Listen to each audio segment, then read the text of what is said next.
We're going to be talking about this series, The Catalyst of Change, and it's really about how scientific advances are really going to be at the forefront of changes that are going to be really having a huge impact on your life. We have 4 lectures. We're actually, as I said, trying to experiment today, which will be kind of fun. We're actually going to have 2 lectures doing their kind of a lecture off, or I don't know what the right term is, but they're going to be here. Actually, it's collaborative. They're going to be talking about this really interesting idea of what is the future for humans on Earth as well as life in outer space. And so the experiment is, we've never tried this before, of having 2 esteemed people come and talk about science in a collaborative but also sort of entertaining way. So tonight's lecture is called Life Beyond Earth, and I'll just really look at the trajectory of life beyond Earth. So without further ado, let me introduce our 2 speakers. Our first speaker is somebody you've seen before on this stage, Chris Impey. Chris is a University Distinguished Professor of Astronomy in the College of Science. He received his graduate and PhD in astronomy from the University of Edinburgh, and he has been a member of the faculty in the Department of Astronomy since 1986. He works mostly in the fields of extragalactic astronomy and observational cosmology, and has over a... Oh, I didn't realize this was going on. Yes. I guess that's what observational astronomy is all about. Dr. Impey has over 170 refereed publications and 70 published conference proceedings. He's written a number of popular science books. I recommend them to you highly, marked by their incorporation of cutting-edge research and the use of vignettes that place the reader in unfamiliar scenes. Our second speaker is Betül Kaçar. Betül is actually, I believe, she just informed me that I believe is our youngest speaker in this series. And remember, we've been doing this for 15 years, so we're excited about having Betül here. She's an assistant professor in the Department of Molecular and Cellular Biology and also in the Department of Astronomy, and that's the connection here you'll see tonight. She received her PhD from the Departments of Chemistry and Biochemistry at Emory Medical School.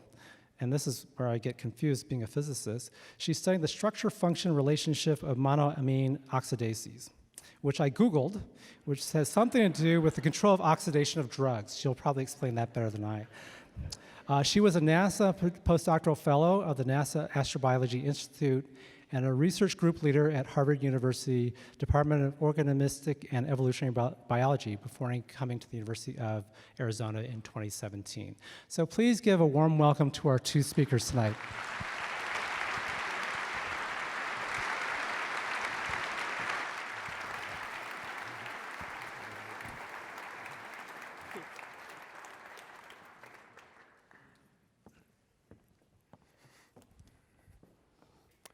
Welcome, everyone.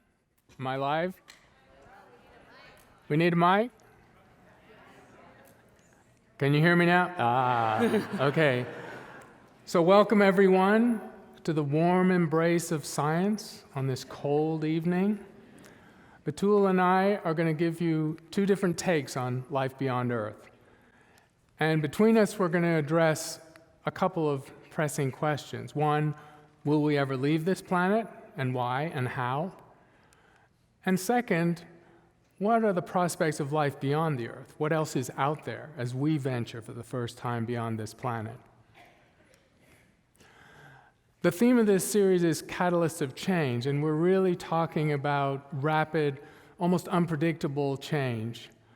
And to echo what you're going to hear in a couple of weeks, we live on a planet where for a while, luckily it's starting to tail off, the population was expanding exponentially.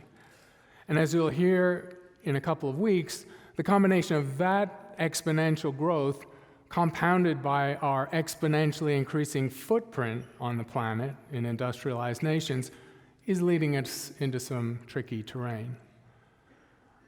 On the right, you see something familiar to all of us, the exponential growth in computational power, which essentially makes computing free. Data is almost free compared to what it used to be. And this is also a very dramatic change, and you'll hear a lot more about this in the 3rd lecture in this series.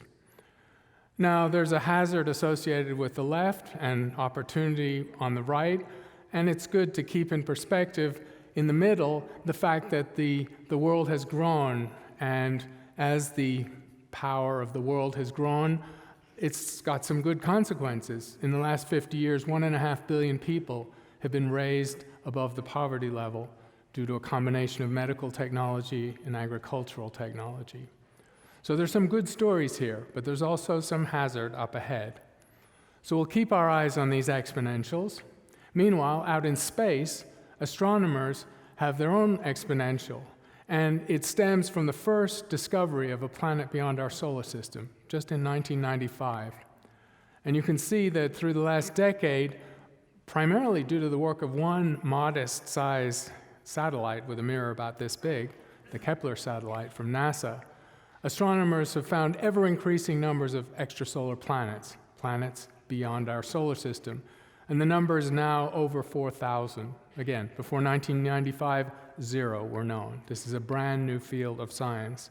So this is the exponential growth that seeds astrobiology, the speculation of life beyond Earth, and it underlies a lot of this lecture. And these worlds are not all like our world. This is the topology or the zoology of exoplanets, now that we know there are thousands of them. And yes, many of them are rocky planets like the Earth, but some of them are unrecognizably different. There are worlds that are the size of the Earth, but orbiting a few days, whizzing around their parent stars with surfaces so hot the rock is molten. There are icy worlds far out in their solar systems, or planets the size of Jupiter whizzing around their stars in a week. Remember, in our solar system, the closest planet, Mercury, takes 3 months to go around the sun. So some of these planets are part of unrecognizable architectures of solar systems, and they sort of reset our expectations of what might be out there. But to cut to the chase of the most interesting question for us, these are the frequencies of Earth-like planets based on Kepler data extrapolated through the Milky Way galaxy, because Kepler had enough reach and enough statistics to do this. And you'll notice right away that 1 in 6 stars in our galaxy has an Earth-like planet, but slightly more than that have a super-Earth. Our solar system has 4 terrestrial planets and no super-Earths. So right away, this is a new category of planets that exist in abundance out there, but not in our solar system. If you put these two categories together, you can fairly reliably extrapolate to the number of Earth-like and potentially habitable worlds in just this one galaxy. It's about 10 billion, and a phenomenal number. That is the number of potential biological experiments in this galaxy.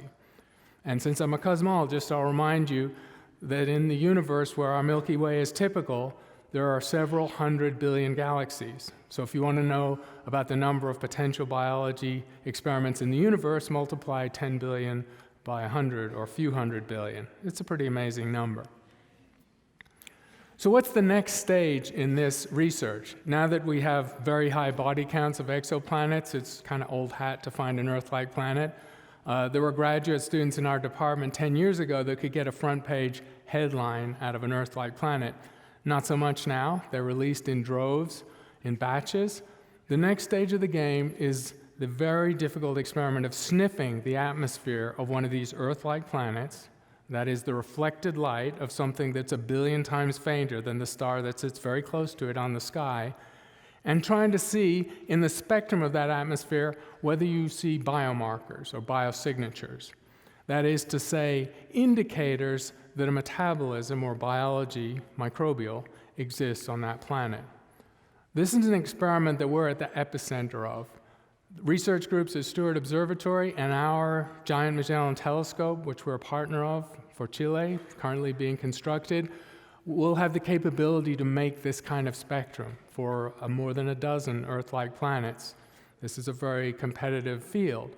Also, in Steward, we have the PI of an instrument on the James Webb Space Telescope, the successor to Hubble, which will also do this kind of science. And this is perhaps one of the most exciting goals in science across fields, not just astronomy, to be able to look for the signature of life in this way. Meanwhile, bringing it back to Earth for a moment, here's another exponential that's a little more uncomfortable. This is the exponential change in the post-industrial era of the greenhouse gases that are changing our planet. And I'm not going to say much more about this, of course, but clearly we're on the cusp of something dramatic that we have to keep in view and do something about. As Greta Thunberg would say, how dare you not pay attention to it? anyone who's not. So you're going to hear more about this in a couple of weeks, obviously. A detailed dive into the biosphere and our impact on it and how we can better understand that to control our own destiny on this planet. Because it may or may not have caught your attention, but just 2 weeks ago, the Bulletin of the Atomic Scientists released their update to the doomsday clock. It's a metaphorical indicator of how close we are to annihilating ourselves. And it moved as far as 17 minutes from midnight at the end of the Cold War, a rosier time in history recently. It's moved much closer to midnight, and just 2 weeks ago, it was moved to 100 seconds to midnight, the clearest warning sign we could possibly want. And this is based on the conjunct of our lack of control over the nuclear weapons we have, our lack of control over the climate change that we're causing, compounded and multiplied by cyber warfare and misinformation that we're all familiar with. This puts us in a precarious place. And since my topic is partly, will we leave the Earth, let me just make the obvious point that although I would like that we leave the Earth for reasons of pure exploration and adventure and curiosity, there's also the possibility that we might have to leave the Earth. But I'll just say it right now, there is no plan B and there's no planet B. The nearest Earth-like planets that you're going to hear about are hundreds or thousands of trillions of miles away, and no more than the tiniest fraction of humanity will ever go to them in the foreseeable future. So we have to take care of our business on Earth. But I'll talk about how we might get out there. So what's the state of space? I would say the state of space and space travel is very robust.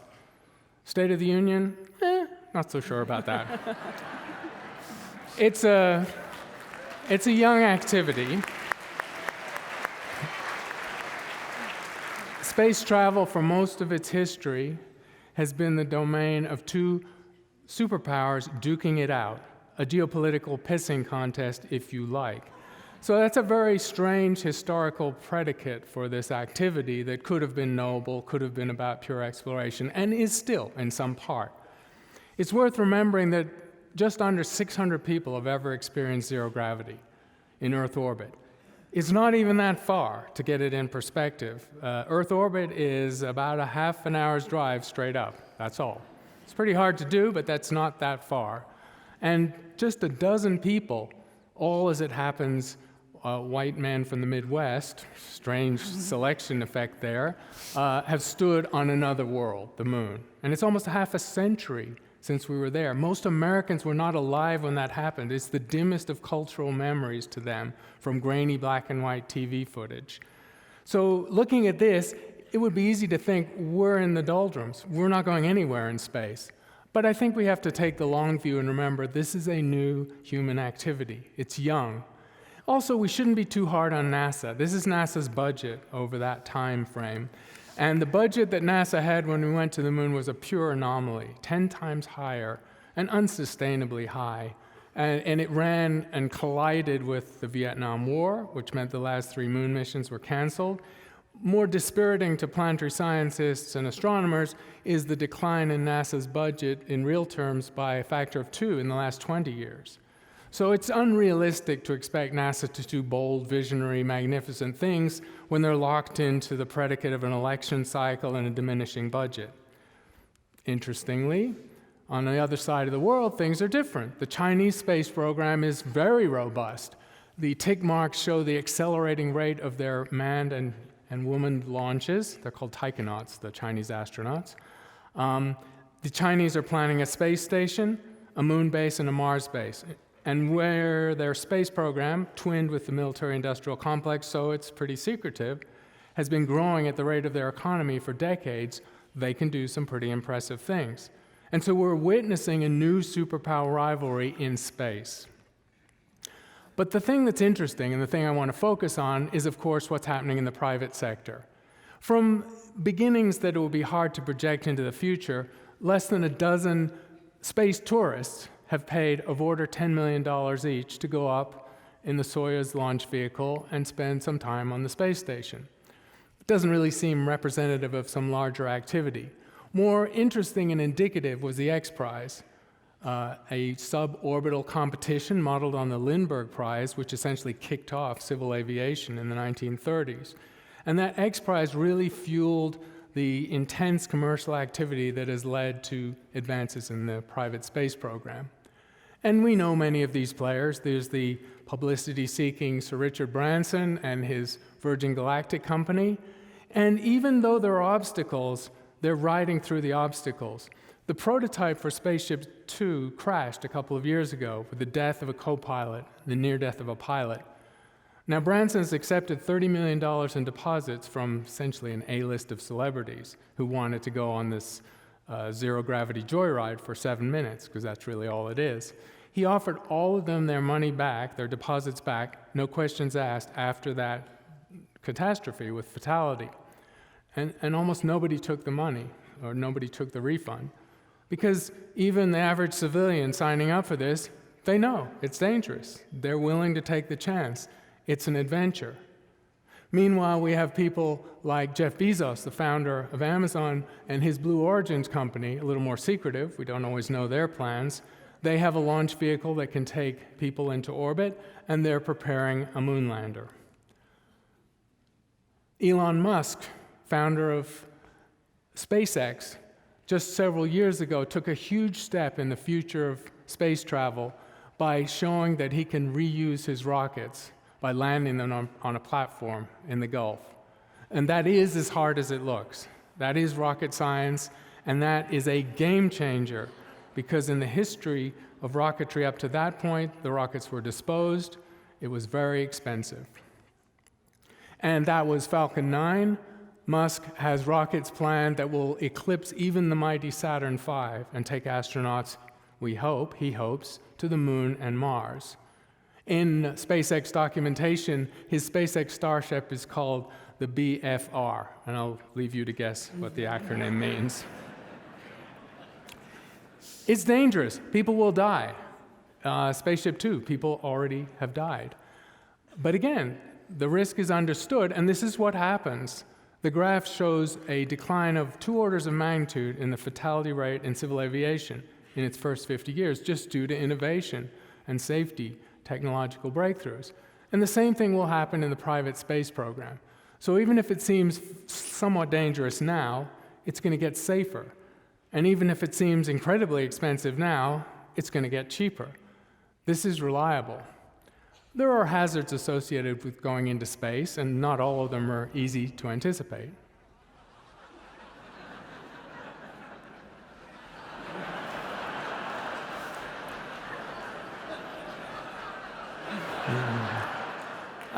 The other hazards are associated with the toilet thing in zero gravity. I'm not even going to go there. The economics are actually fairly robust, even at the beginning of this adventure. Here's the growth rate in the number and the net worth of billionaires, and many of these billionaires are the players in this game, and they've put real skin into the game, their own personal fortunes on the line, a good fraction of $1 billion from both Branson and Musk. And so they are driving the activity, but they're clearly projecting to an activity that could affect a large number of people. And I got a sense of this when I compiled data to show the average cost of a movie and the average cost of a NASA space mission. So this is not private space, this is NASA. And interestingly, about 5 or 6 years ago, those curves crossed. So the average movie does now cost more than the average space mission. And if you want to make the analogy very direct, if you just happen to have $400 million burning a hole in your pocket, you could make a really cool movie with a famous director about life on an exomoon, or you could build this Kepler spacecraft and find hundreds of Earth-like planets for real. They cost the same.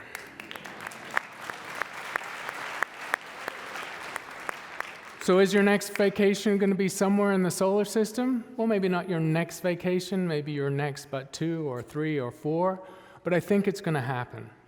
The solar system will be our oyster within a few decades, I truly believe. And if I were analogizing it to something that is familiar to everyone, and it's strikingly similar, the paths, the timelines were a little different, I would take the internet.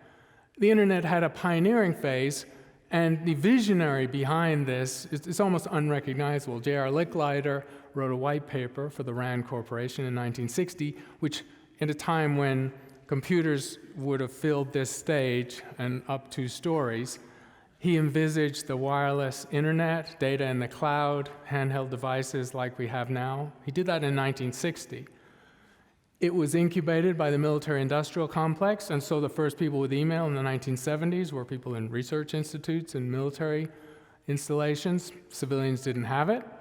It became a research tool. The CERN was the incubator of the web browser, of course. And 1995, this time, in this evolution, we can pinpoint an actual year. It was so dramatic. In 1995, 2 graduate students at Stanford figured out search. A strange company called Amazon was formed. Nobody really knew what that was about. Why would you want to sell books online? And the first internet service providers came into being. And I would challenge anyone who can remember 1995 to have sat there then and predicted what it would be like now. That's how fast it's been. That's the exponential change. So, hopefully not forcing the analogy, we see a very similar progression in space travel. We have the pioneering phase. And who could have imagined when Robert Goddard sent his small liquid oxygen rocket over 186 yards of his Aunt Effie's frozen cabbage patch in the Midwest, that you would have the mighty Saturn V within a few decades taking astronauts to the moon? That's the visionary. Then incubation by the military-industrial complex, a little awkwardly in this case, because Wernher von Braun, when he was secreted away to become part of the US space program, to my mind had the blood of about 15,000 Europeans on his hands from work in the slave factories and the V-2 bombs that fell on my hometown in Britain. But that's how it goes. The sausages get made. We went to the moon. Goes into the research arena with the space shuttle, which had a mix almost equal of military and civilian payloads. And now I'm going to speculate, I won't put it as pinpoint as 1995 for the internet, that perhaps around now we are seeing the takeoff to the final and 4th era, when looking back in 20 years from now, it may be unrecognizably different because of the rate of change. And so here's the numbers of that. Here's the history of launches through the Cold War, through the heart of the space program by governments, mostly the US and the Soviet Union, more recently China. And here's the new aspect, the commercial launches. And what's notable is that 2017 was the first year in the entire history of the space program, over 60 years, where there were more commercial launches than launches by governments, a clear harbinger of things to come. And this is the curve. This is an exponential too, but it's been squashed with a logarithmic scale. And this is the cost per kilo of launch into orbit, and you can see that just in the last decade, that price has been depressed, pushed down by a factor of 10. And we're heading to a place where it will become cheap.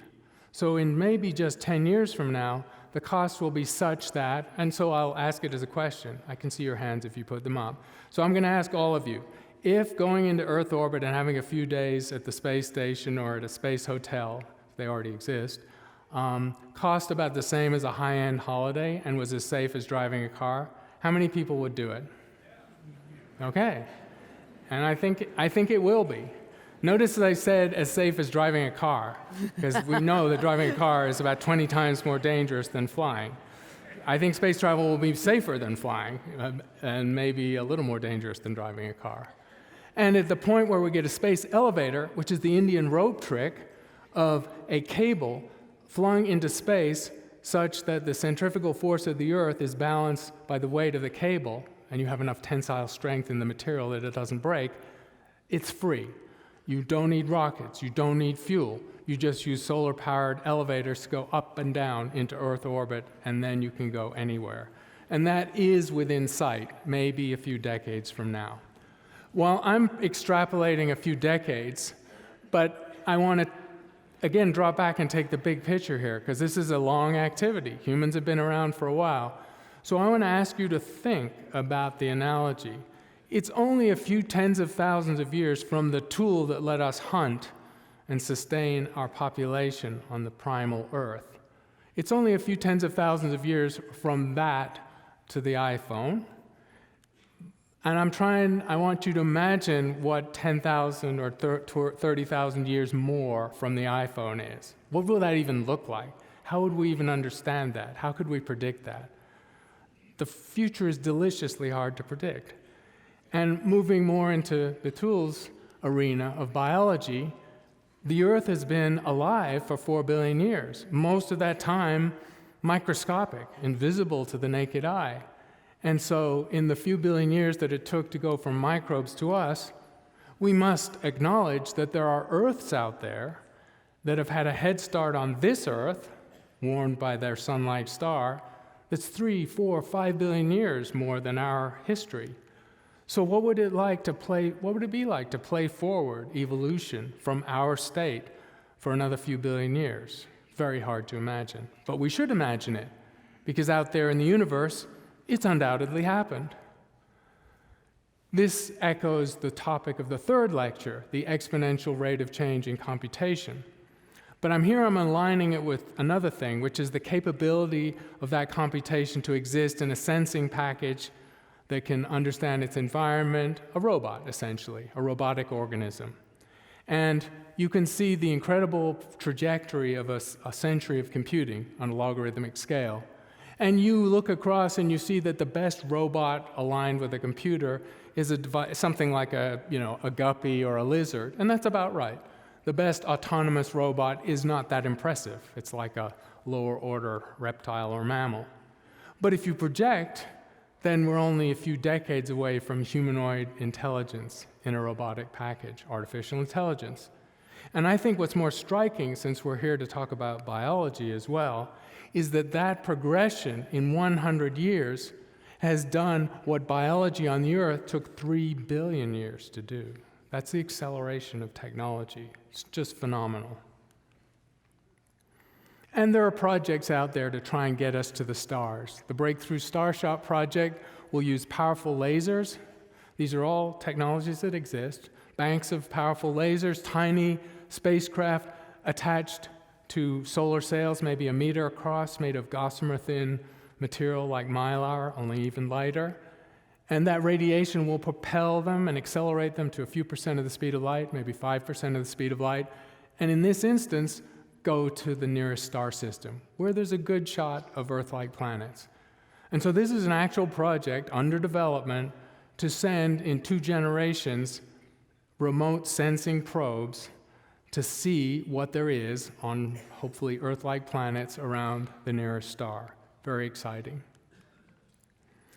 And why should we imagine we were the first to do this? If anyone has done this, then traveling at 5% of the speed of light, it's a short blink of an eye in the age of the galaxy to spread across the galaxy. So it's not a question of whether we go physically, but if we send our robotic emissaries, which is just remote sensing, extensions of our senses, out into the galaxy, we're on the cusp of doing that, leading to invert the question and ask, well, has anyone else done it? Are we the only ones to do it? And so maybe there is a far future vacation where you're actually going to the stars. So to finish my part, I want to talk about going to the stars. It seems premature. We haven't been to the moon for 50 years, and I'm talking about going to the stars. Is that even possible? Well, not with what we have now. All that Elon Musk and Jeff Bezos have done is they've refined the existing chemical rocket. It's still vastly inefficient. Nuclear power, envisaged as a pulsed system, or maybe one better still, which doesn't carry its fuel, but uses a big scoop to catch hydrogen in the interstellar medium and fuse that, these are millions of times more efficient than any chemical rocket. So that's the advance that's sitting there with existing technology that we've not used yet. This, maybe not. This sort of breaks the laws of physics. And trust me, the laws of physics are a bitch. You can't mess with them. So I don't think the Star Trek thing is going to happen. But what might happen is we might take ourselves down into a wait state using technology in medicine that is actually maturing quite quickly for suspended animation. And I actually think it's less likely to be in the sense of humans taken into a cryo state in pods as on the left, And this is a little creepy, I understand, but you'll just stay with me on this. The most efficient way to do it is to have embryo starships. So you have cryo-frozen embryos, and that, again, can be done on the Earth, so we know this technology exists. And then in a much more efficient package, you can send this to the next star system. Now, this would be curated by robot nannies who would have to bring these embryos through to their development phase when they get to their destination and onto their home planet. And since I know that I'm creeping you out, I'll say that Betül has a much better way of envisaging this, which is instead of sending people in pods or embryos, we just send the ingredients for life and then see what happens. And that's a good way to go.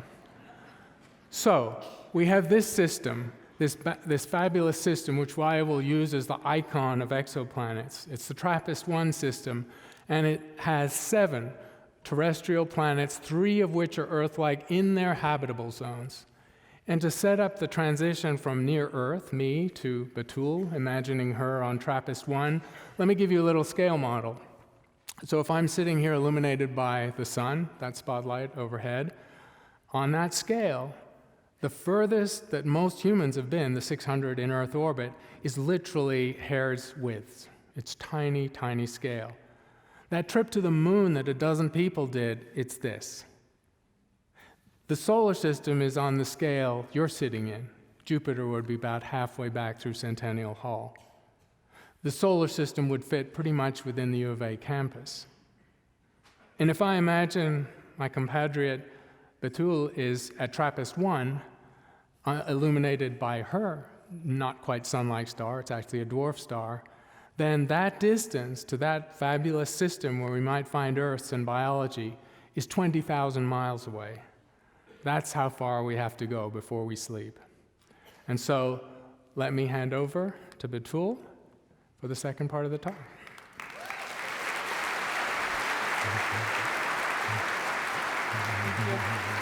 Thank you. Thank you. Thank you very much. Chris outlined the technological developments that are available to us to explore what is out there. And if we exploit this carefully, we might be transforming to a true space civilization for the first time for our entire human history. And I want to ask this simple question. Why do we do this? And you might too. Why do we bother? What is waiting for us out there? Why do we want to explore space? And that is the question that I would like to explore with you today, and I will give you 3 very quick reasons why. Reason number 1, exploring space may allow us to acquire space-based resources. And any resource that we can obtain directly from space is a resource that we can keep untouched and protected here on our own planet. Reason number 2, settling, surviving, and visiting other worlds may allow us to improve our problem-solving skills. We may cooperate with one another better, we may communicate with each other better, and we can solve problems better as humans. And reason number 3 is the reason why we are here today, and that's exactly what I want to talk about. Exploring space and life in other spaces, in other places, may actually allow us to understand the likelihood of life's existence elsewhere in the universe at the larger scale. And that's really at the crux of what I'm interested in. There are 2 questions that are on the slide right now, and I think they're intertwined. Are we alone? And how did life on Earth begin? So a quick show of hands before I drill down. How many of you here think that we are alone in the universe? Show of hands. Wow. Okay, how many of you think that we are not alone in the universe? Get this. So what is interesting about this question is I think regardless of the answer that you give, it is astounding. So none of you thinks that we are alone in the universe as far as I could see, but imagine that we were. Okay, if this is indeed the only life in the universe, and if we are alone in the universe, then this makes biology the most unique science in the entire universe. This is the only place to study biology. That's mind-blowing, if we are alone. You can study physics, You can study geology, you can go and study rocks, you can study chemistry pretty much anywhere, but this is the only place to study biology. And if we are not alone in the universe, then we are assuming that life and biology is pervasive across the entire universe. Pervasive. That means that life can occur more than once and maybe frequently. But then let me ask you, if that's in fact the case, and seems like almost all of you believe that that is, why don't we see life originating frequently right here on this planet, if it is so easy for it to happen? Why do we think that life originated once and billions of years ago, and that is it? And scientifically, why can't we create life in the lab? Why can't we make it? Where is it? Let's start by exploring whether we are alone in the universe. This is a question that we've been asking since we gained consciousness. We developed technologies such as the Kepler Space Telescope to finally explore what is outside of our doorstep, what is outside of our solar system. We've been exploring planets. We found that there are thousands of planets out there, and we didn't even survey the entire sky. We directed the telescope towards a small fragment in the entire sky. Imagine that this is the entire sky. We literally looked at only maybe a space that will be covered with a single hand of yours, or maybe two. And despite that small area that we peeked through, we found that there are thousands of planets out there. Some resemble our own planet Earth in terms of size, in terms of temperature, and some resemble other planets in our solar system in terms of size and other properties. This is very exciting. And I will take you to a particular one that Chris also just took you to. It's the Trappist One System. And the reason why I want to take you there, now we're traveling about 40 light years away from our own system. We are greeted by a red dwarf star that's much smaller than our own sun, and orbiting this are 7 terrestrial planets, 3 of which are planet Earth size. It's marvelous. If you stand in one of them, you can see the atmosphere of the other on a clear day, I suppose. But is that a good reason to visit this system? We have technological abilities, but we don't have limitless resources. We need to find the perfect system so that when we invest on it and when we visit it, we have reason to believe that something is waiting us for there to explore and understand in terms of life's existence. So where do we go? We don't want to just survey the sky, right? And I will argue today that it is unlikely that we will find whatever it is that we are looking for, and specifically light itself in this case, without understanding how life originated on our own planet. We need to understand the conditions that gave birth to life here if we think that the universe is pregnant with life as we speak. How did life on Earth begin? Sadly, I won't be giving you the answer, not yet, but you hired me, so I'm working on it. So it's been only 2 years.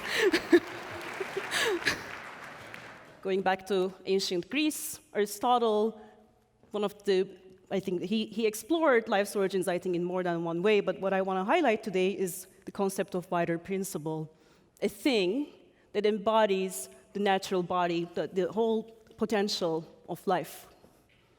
So we go way back. We've been asking these questions philosophically, theologically. And then comes Darwin.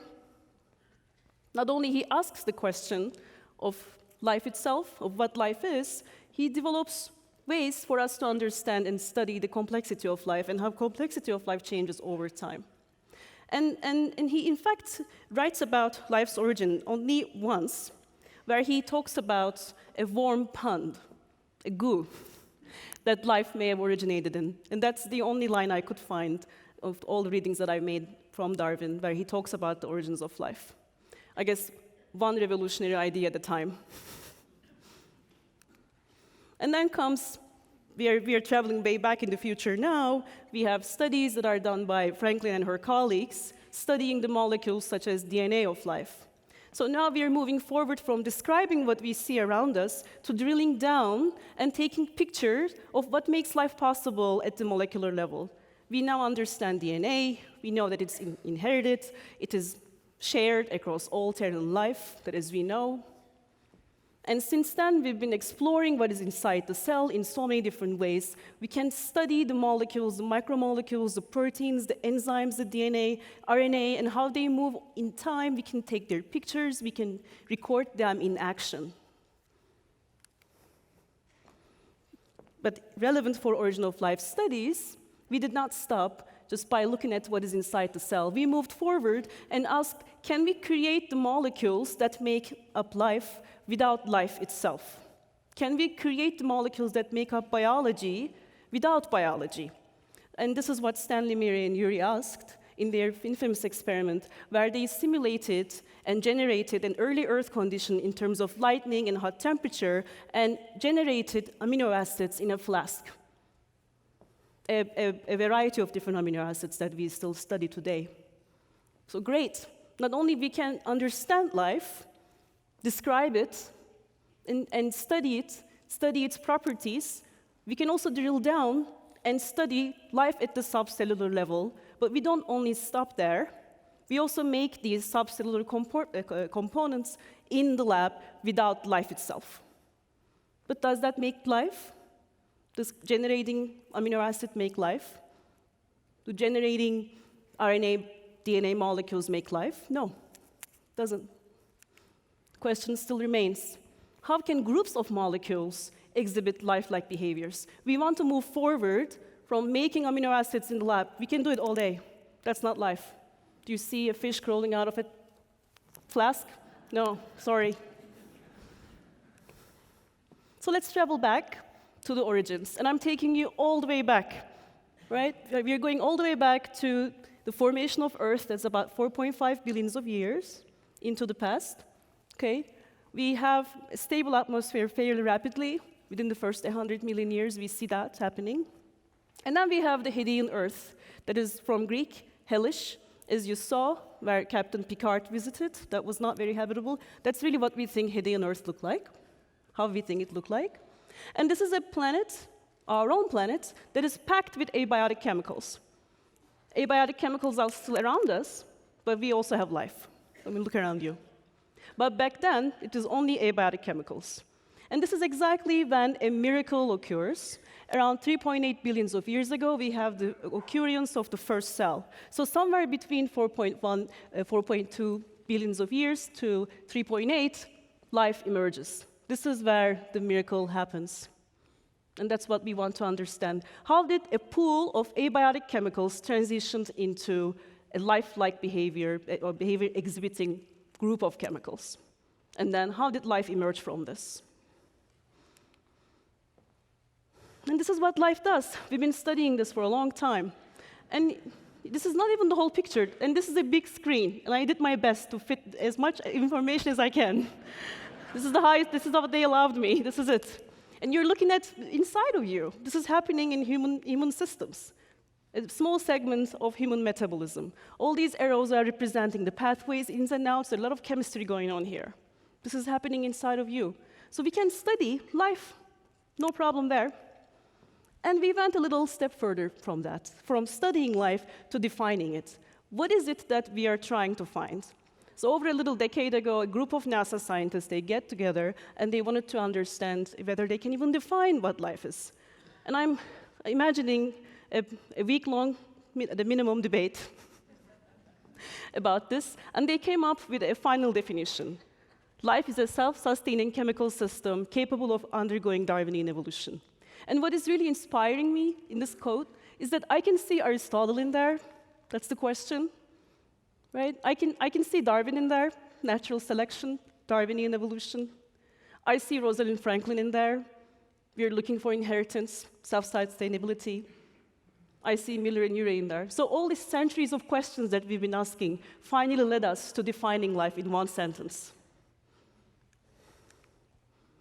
And we know a bit more than that about life. Right? Not just what life is at the cellular level, but what life is at the broader level. Life exhibits itself at the hierarchical level.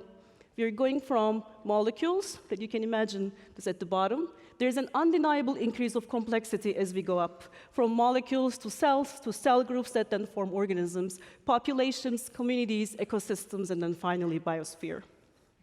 And each of these layers, we're not talking about a building with different flats. We're talking a dynamic structure. Each of these layers are communicating with one another. There are relationships that connect each of these layers. There are self-similar patterns of interaction. And each level is somewhere between a machine-like rigid structure. Life is not like a machine, it's not rigid, but between a rigid structure to a more flexible, a chaotic, very chaotic system. We don't want that either. And there are rules between levels as well, the way they interact with one another. And what's fascinating as someone like me who studies life at the molecular level is that what happens at the molecular level, at the bottom, can have a direct impact at the whole ecosystem of the whole biosphere. That's magnificent. So, let's go back to our motivation. Are we alone in the universe, right? That's what we want to know. So, looking at this, first of all, how many of you think there's life here? Okay. Well, we want to understand whether there's life here. So let's together join me, and let's create. We have all the resources for a minute. Let's imagine that. And we built a machine, and we sent this machine to another planet. And this is what the image, and let's make sure the machine or robot has lens. Right? So this is the picture that the machine sent us. And all together, right now, we will explore whether there's life here or not. All right? So the machine sends this image. It transmits this to us. What do we do? What's that? Drill down. Okay. So let's make this machine more sophisticated. Let's drill down. Well, I'm showing you a lot of rocky structures. So there's a lot of geochemistry going on here. But guess what? Spoiler alert, there is life here. There's life on these rocks that are feeding off of these rocks. There's life inside these springs that I'm showing you. But we can't see it through this picture. So let's imagine that this is the image that this machine sends us, because we just did what you said, we drilled, and the lens recorded whatever is going on and transmitted this movie to us. Would you be convinced that this is life? How many of you think this is life? All right, yeah. Spoiler alert, another one, it is not. It's lifelike. It's funny, isn't it, when you feel like this gut feeling, I feel like there's life in there. Well, congratulations, you're an astrobiologist. But it isn't true. In fact, you're looking at a group of liposomes that are interacting with one another, that are creating spherical, circular structures, that are then organizing into larger groups, and so on and so forth. Interesting. Now think about why you thought this is life. It's moving. There is some structure, right? And think about what I just showed you, hierarchy. There is some hierarchy here. Small molecules got together, formed larger groups, and then larger groups were formed, but they were still connected with one another. There is self-similarity in each layer. So we created a little ecosystem, but guess what? It's not life. It's not capable of evolving. These are what we call protocells. These are blank cells made out of entirely lipids, generated by Jack Szostak's laboratory, who's a Nobel laureate who studies origins of life right now, who is working on making these cells encapsulate certain molecules that are capable of evolving. But this is not life. However, there's a lifelike behavior in there, and this is exactly the problem. As I said, we can generate these building blocks, we can make amino acids in the lab, we can make DNA, we can synthesize proteins even, peptides, we can do it. But how do we go from a mixture of chemicals to a rather simplified version that I'm showing you here, a lifelike behavior? How do we do this?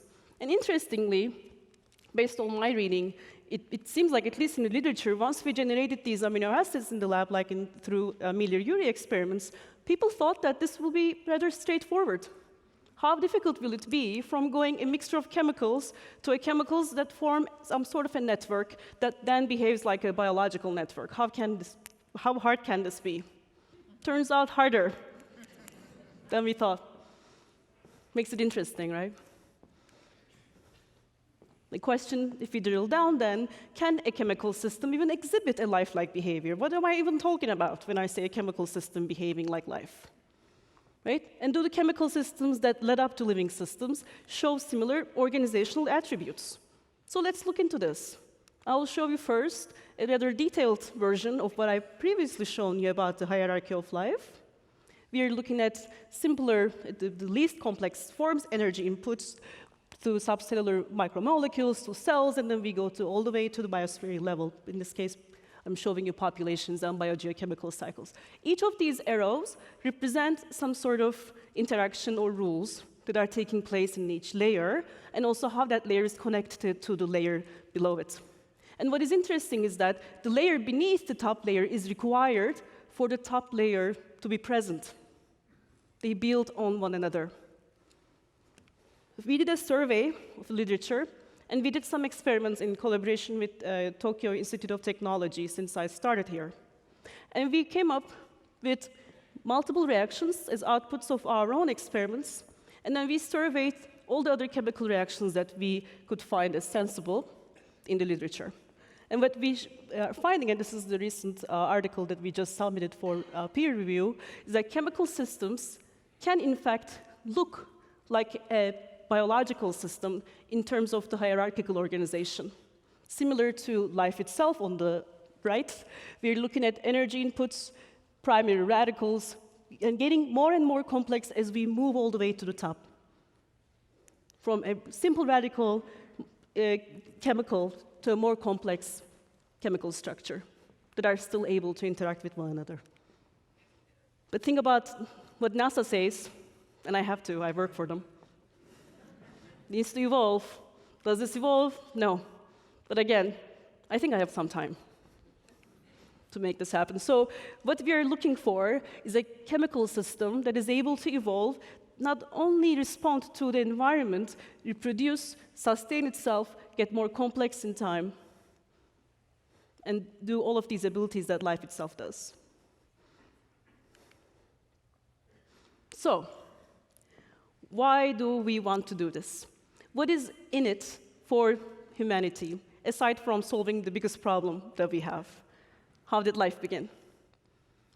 So for that, I want to give you a small example of how can we use this information. And this is, again, a very recent article that came out only, I think, last month, that shows how we can use origin-of-life chemistry for real-life applications. So now think about, let's say, computers. Our life depends on them more than I think we want our lives to, but they do. And think about how much energy it is required for a computer to run the most simple thing. Imagine opening your laptop, putting it on your laps, and checking your email. Okay, maybe you did a little bit more than that. You went on Facebook, and it's been 2 hours now. And you know what? Your laps are burning. The computer is hot. It can't handle even the simple email checking and a little bit internet surfing. There's a lot of energy consumption by this electronic that you're using right now, the computing system. Okay?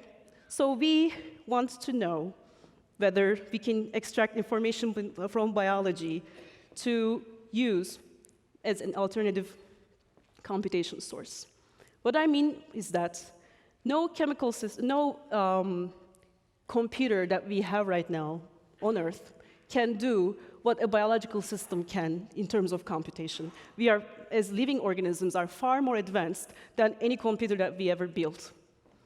I'll give you a simple example. Think about yourselves as individuals. It's about 8 p.m. Think about what you have done over the last 2 hours. You got in your cars, you drove here, you tried not to get into an accident. Good for you.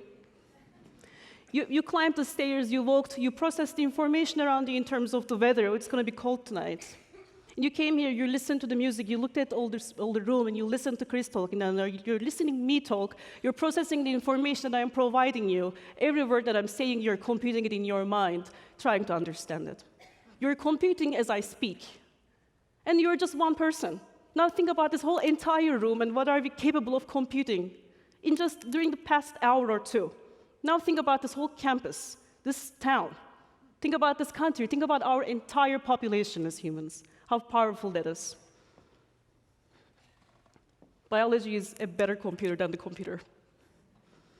And exploring the origin of life chemistry and the lifelike behavior in a chemical system is in some ways exploring the potential and the power of life in a chemical system. And what I mean by that is the ability of life to compute, ability of life to process information, ability of life to innovate, ability of life to tinker.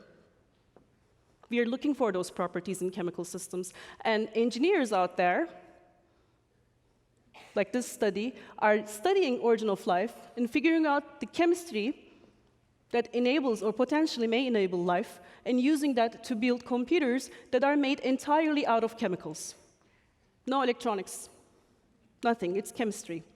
This is a very simple example. This is the first example, and I'm telling you, you will be seeing more of this. So the theme is the catalyst for change. You're looking at it.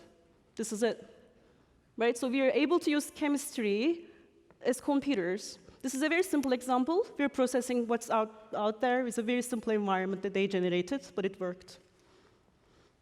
And how can we then use this information for biology? And I will show you a very brief video talking about the possibilities. The bee is an incredible biological machine. This creature's tiny neuron computer makes trillions of calculations as it maneuvers its body with speed and precision.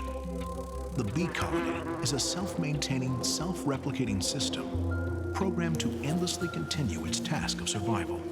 Through our understanding of the DNA code, we are gaining the ability to create new living machines to our design specifications. The natural world is filled with building blocks of the DNA software, which combined with engineering will open breathtaking possibilities. Fully unlocking this code will bring us the greatest technological advancement ever known to our civilization. Imagine modifying the DNA code of plants to grow living buildings. We can revolutionize construction, architecture, and gardening, creating entire cities out of living organic material. The most powerful computing system known to us is the brain. Once we become capable of programming and organizing neurons, we can create new supercomputers, dwarfing our current systems in power and efficiency. This paradigm in technology and evolution can expand life's ability to colonize and populate our solar system and beyond. Sending living spaceships and organisms modified and engineered to live in different extraterrestrial environments. This new self-aware and self-guiding evolutionary process can take life to the next level of existence. It's exciting, isn't it? Another way of studying the beginnings of life and making sense of the chemical mixture that is available to us, or that was available to us once. My laboratory builds molecular time clocks, as we like to call them, and utilizes modern biology to extrapolate our way back to the beginnings. We want to resurrect, so to speak, the first molecules and understand their behavior in the lab.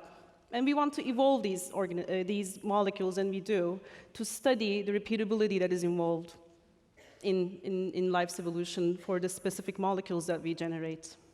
And one of these molecules that we've been studying is rubisco. The reason why I wanted to highlight this one very briefly is because we, as humans, and majority of the organisms, we consume carbon. We need carbon to be generated. We need biomass to be generated for us. But we want to know, as synthetic biologists, and that's a part of the work we do as well, why? Why is carbon fixed a certain way that we see it today? Are there any alternatives?